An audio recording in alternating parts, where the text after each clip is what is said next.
Доброго дня, дорогие люди! Здравствуйте еще раз.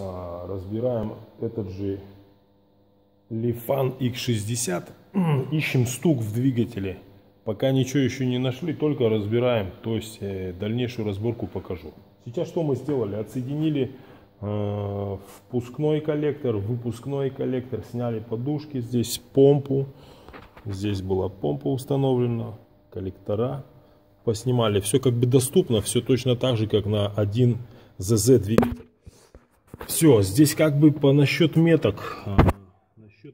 На шкиву такая же метка. На шкиву. Вот видите, там 0.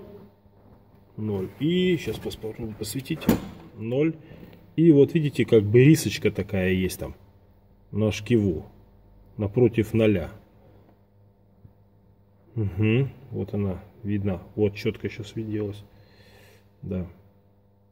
Вот она, видно ее хорошо, прям рисочка на шкиву напротив нолика. Здесь мы поставили, совместили, поставили на первый цилиндр мы здесь вывели. То есть у нас кулачки распредвала впуска смотрят вверх и выпускного тоже вверх. Вот они вместе.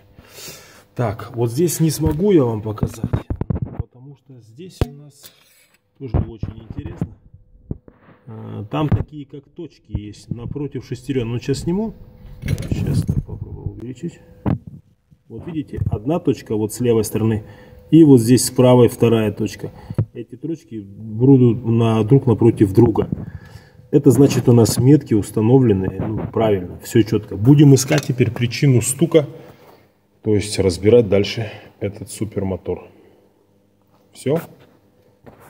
Ждите следующего отчета, когда разберем и может что-то увидим при снятии ГБЦ. Вот так. Lifan X60.